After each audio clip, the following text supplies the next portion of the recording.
Welcome to the Siege of Alexandria.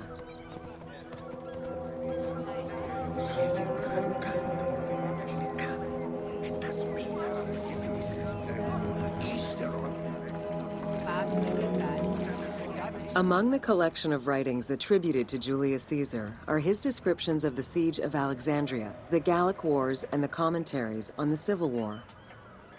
These archives contain information on different campaigns, the wars of Alexandria, Africa, and Spain. Each of them recounts Caesar's military activity from 58 BCE to 45 BCE. Though Caesar's documents remain a main source of information, it's important to note that the perspective is limited. It is necessary for other historical documents to be taken into consideration to provide a better understanding of events.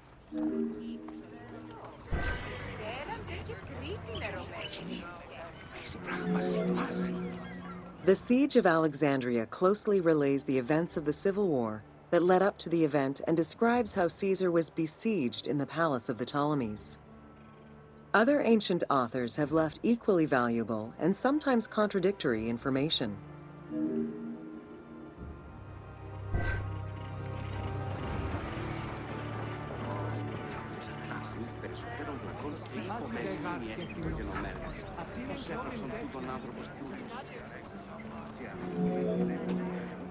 In the events leading up to the Siege of Alexandria, Cleopatra VII and her brother were fighting over control of Egypt. Young King Ptolemy XIII's regent, Pothinus, had firm control over the young pharaoh, and an outmaneuvered Cleopatra soon went into hiding. This set the stage for Pompey's arrival in Alexandria. Having lost his battle against Caesar in 48 BCE, the Roman general turned to his allies, the Egyptians, for safe harbor. But on the advice of Pothinus, Ptolemy XIII had Pompey assassinated in the hopes of earning Caesar's favor. This would turn out to be a most unfortunate decision.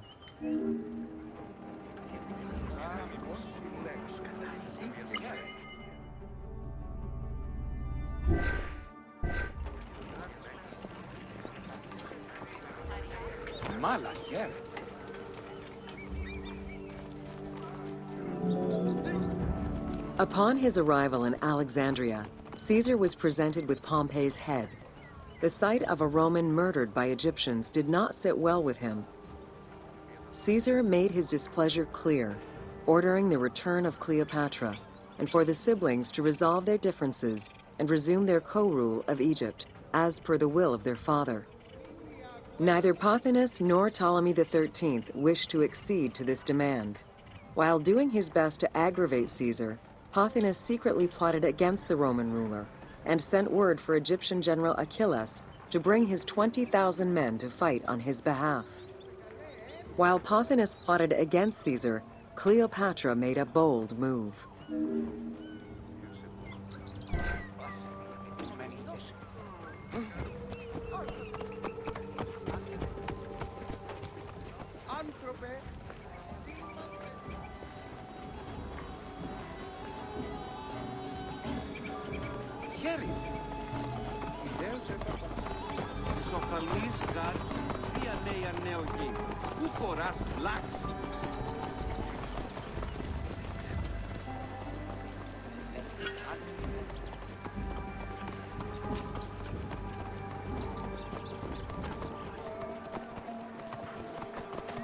Οφθαλμούς σου κατέχεις.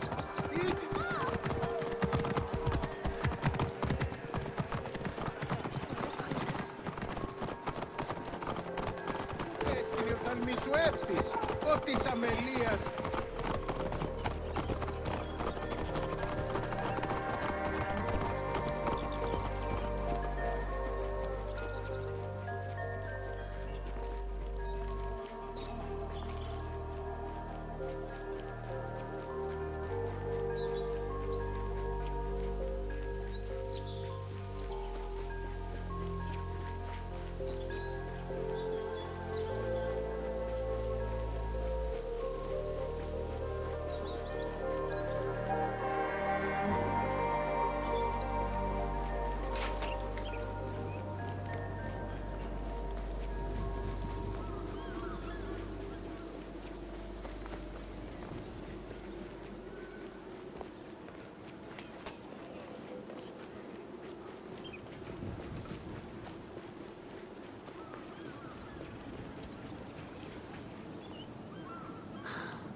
There are various descriptions of the encounter between Caesar and Cleopatra. One report states that she snuck into the palace alone at night. Another account claims she was accompanied by an ally and was brought inside the palace wrapped in a carpet bag. Though exactly what happened at this fateful meeting is up for debate, what is known is that Cleopatra met with Caesar and earned his approval. Pothinus and Ptolemy XIII were most vexed with this turn of events.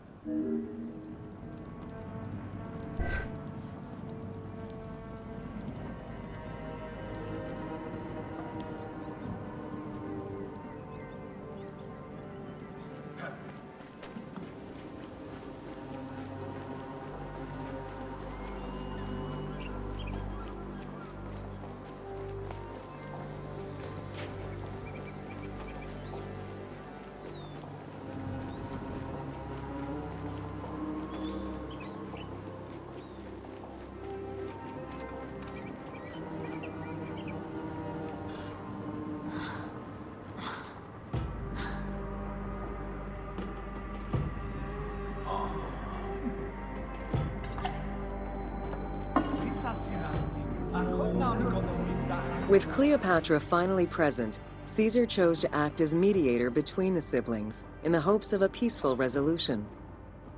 It did not take long for things to sour. During a banquet given to celebrate the reconciliation, there was an assassination attempt on Caesar. It was the Roman leader's own barber who thwarted the attack. Once it was revealed that the king's regent, Pothinus, had ordered the attack, Caesar had him executed. He then placed the young king under guard.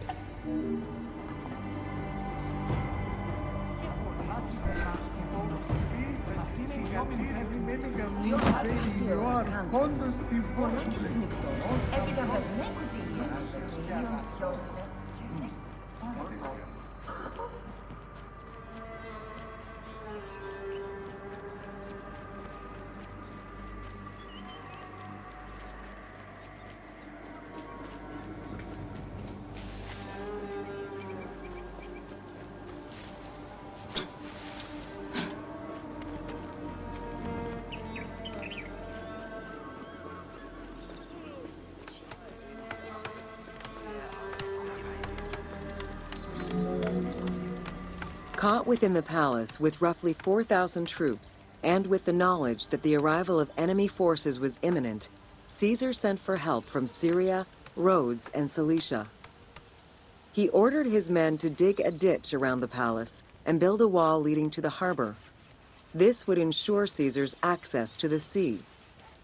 When Egyptian General Achillas arrived in the city with 20,000 men, the battle for Alexandria began.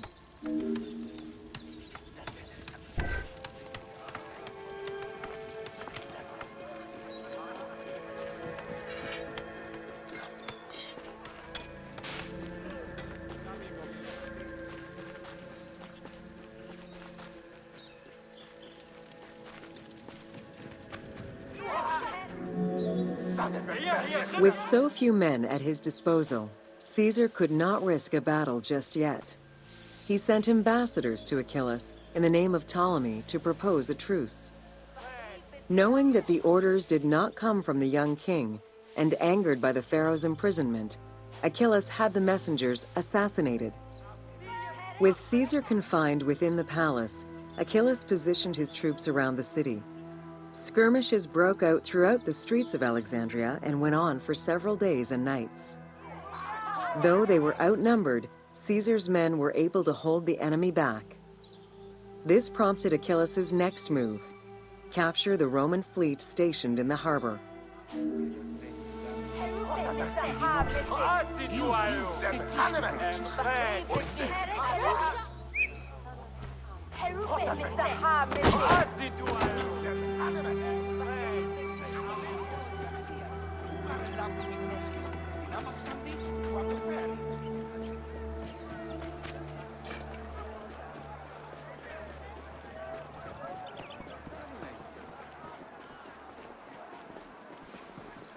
Θεοί, αδα είσεστη. Οφθαλμούς είναι αιώνων απολύτως.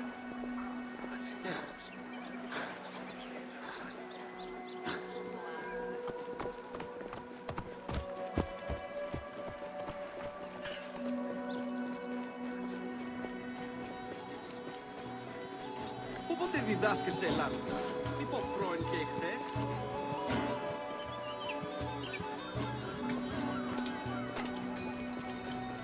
Χαίρετε.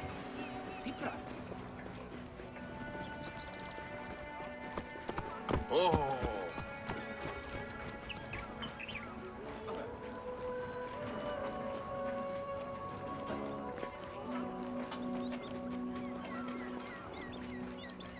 Ευδαιμονείς, Όλτα.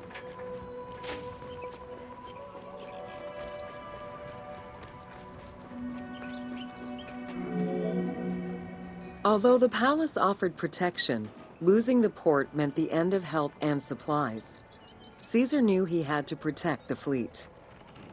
While he and his troops succeeded in regaining control of the port, he knew it would be impossible to sustain. Caesar ordered the burning of the ships. With passage back to the palace closed off, he headed for the lighthouse of Alexandria.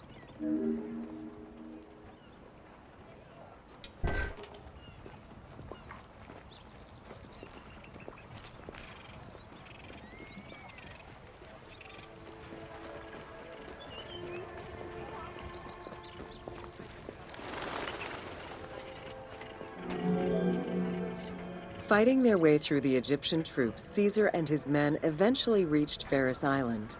There, they took refuge within the lighthouse. With easy access to the open sea, Caesar was able to send messages to his allies requesting reinforcements and more supplies. The island fort also allowed him to control access to the harbor by relying on the chains used by the Egyptians to control ship traffic to and from Alexandria's docks.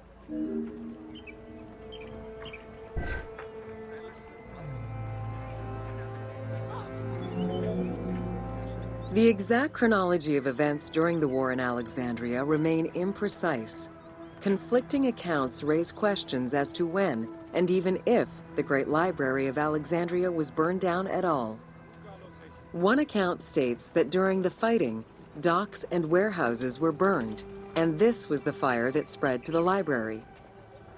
In another account, when Achillas cut off the harbor, Caesar had to leave the safety of the palace to defend his ships. As the enemies battled across the port, their arsenals set ships ablaze, and this destruction spread to the library.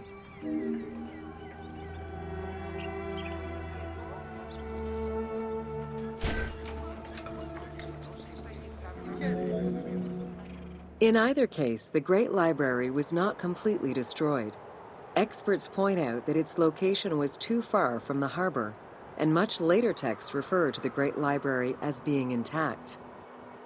Warehouses near the harbor contained manuscript copies awaiting export, and it is more likely that these documents were destroyed than the Great Library itself.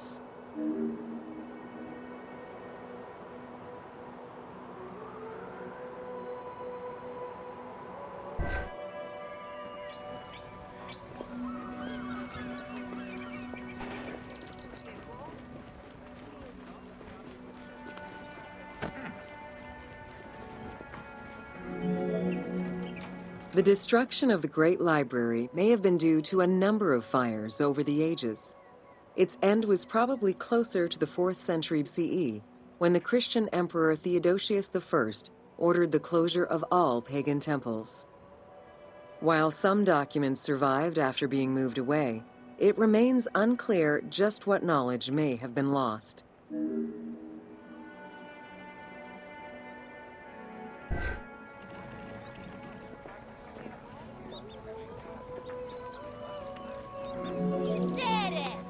Where there are accounts of Achillas being in control of the battle against Caesar, it appears that instead Cleopatra's sister, siding with her brother, had him killed and put her ally Ganymedes in his place.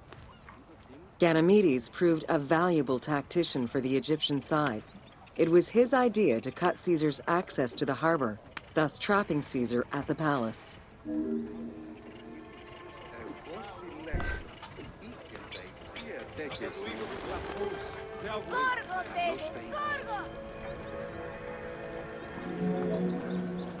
During the time of Ptolemy I, canals had been dug throughout Alexandria to provide fresh water. Ganymedes had his men take control of these canals. After isolating their own water supply, he had his men pour salt water into the canals and cisterns that led to Caesar's camp.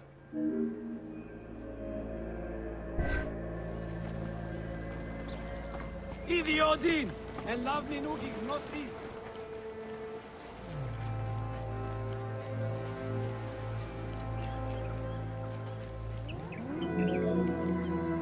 Panic erupted in Caesar's men.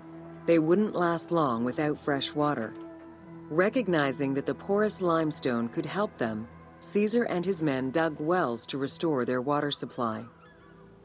Days later, the 37th Legion, comprised of Pompey's soldiers, arrived by ship. Unable to come ashore due to the winds, Caesar risked going out to meet them on the peninsula, Cape Chersonese. When the enemy learned Caesar's location, they rushed to intercept. Despite an obvious advantage for the Alexandrians, Caesar, with a Rhodian ship full of skillful sailors, emerged victorious.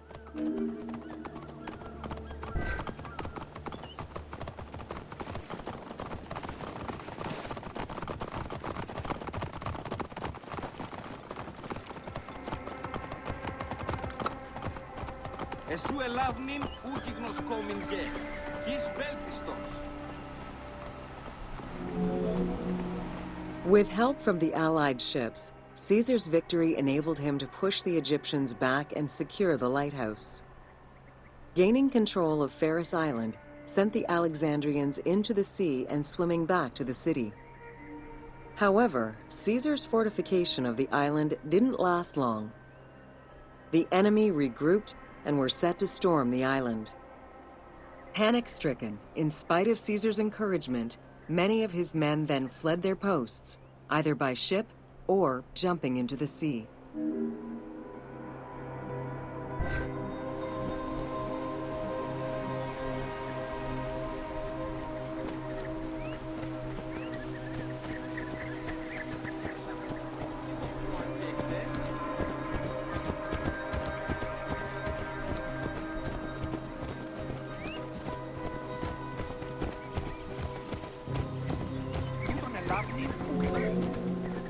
Caesar attempted to retreat, but Port Eunostos' harbor was overrun with enemy ships, preventing escape.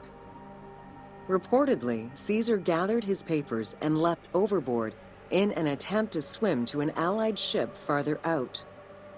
Historian Cassius Dio claimed that Caesar would have drowned if he hadn't been able to remove his purple garment. Still, he managed to swim the distance and survive. The Alexandrians recovered the cloak and used it as a trophy to commemorate the Roman debacle.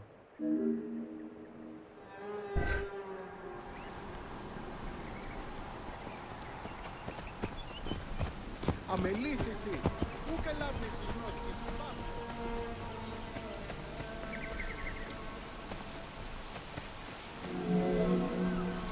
Unhappy with Ganymedes and wanting their king restored, the Alexandrians approached Caesar with a compromise. Caesar agreed to release Ptolemy XIII after entreating him to spare the kingdom and remain loyal to Rome. Once freed, however, the king defied the agreement and continued the war.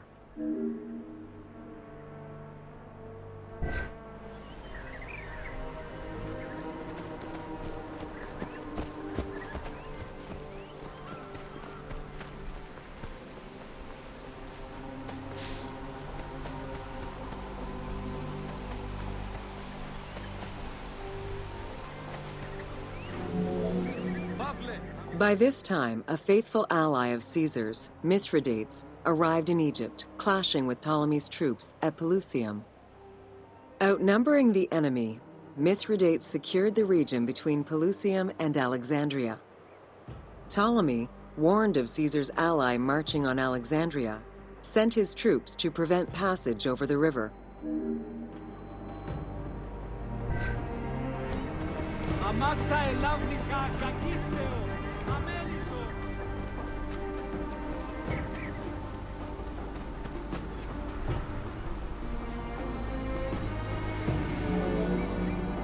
Mithridates warned Caesar in time, and the two groups confronted the armies of Ptolemy in the Delta. In the Battle of the Nile, the Romans gained the upper hand, sending the Egyptians fleeing. In the tumult and panic, King Ptolemy XIII drowned in the Nile.